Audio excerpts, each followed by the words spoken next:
Bonjour et bienvenue dans le nouvel épisode de notre podcast, du podcast Français spontané. L'expression que j'ai choisie pour vous aujourd'hui, c'est avoir le cafard. Avoir le cafard.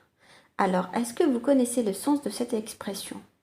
Que la réponse soit oui ou non, je vous invite malgré tout à écouter la suite de ce podcast. Car si vous ne connaissez pas le sens, eh bien vous allez bientôt le connaître. Si vous connaissez le sens de l'expression avoir le cafard, eh bien je vais vous aider à l'apprendre dans différents contextes. Donc le cafard, c'est un insecte que l'on rencontre dans des endroits sales.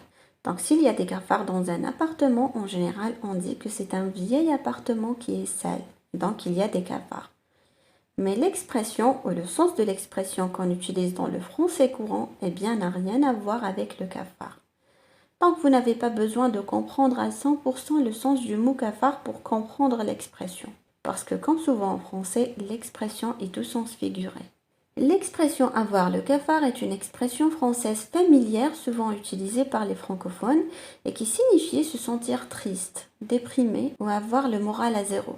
C'est une manière imagée de décrire un état d'âme négatif. Cette expression s'utilise pour décrire une sensation de mal-être, de mélancolie ou de nostalgie. Elle est souvent associée à un sentiment de solitude ou d'ennui dans une situation donnée.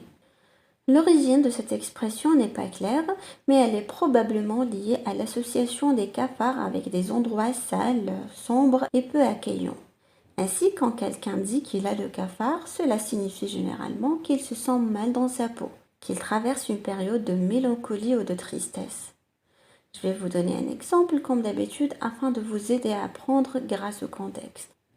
Par exemple, si quelqu'un vous dit « j'ai le cafard aujourd'hui », cela signifie qu'il se sent déprimé ou triste ce jour-là.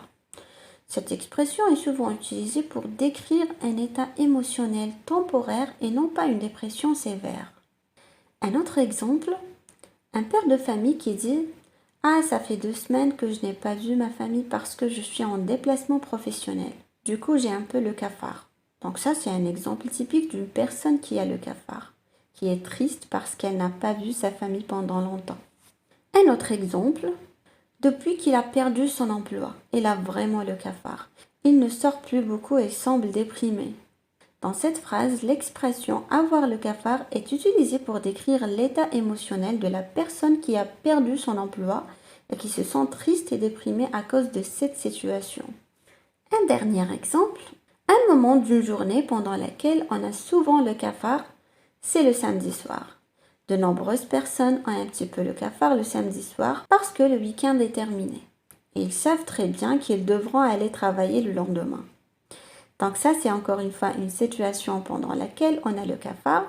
Donc ça ne veut pas dire encore une fois on est triste d'aller travailler, on a envie de pleurer, mais on n'est pas très content.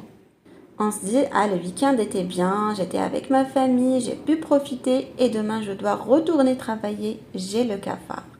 Donc voilà, si j'ai fait mon travail correctement, vous avez maintenant compris le sens de cette expression « j'ai le cafard », qui, comme vous l'avez maintenant également saisi, n'a rien à voir avec l'insecte le cafard.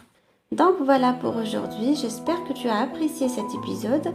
Je te rappelle que tu peux télécharger gratuitement la fiche PDF qui reprend toutes les explications et tous les exemples de ce podcast. C'est dans la description, tu peux y aller dès maintenant. Donc merci à vous, n'hésitez pas à me rejoindre sur mon cours gratuit sur YouTube. Chacun de mes articles est accompagné d'un fichier PDF qui est dans la description de cette vidéo. Si tu as aimé, mets un petit j'aime, un petit pouce en l'air, ça fait toujours plaisir et ça nous aide à choisir les sujets qu'on aborde sur la chaîne. Et bien sûr, abonne-toi à la chaîne YouTube de Français Spontané en activant les notifications pour ne rien manquer.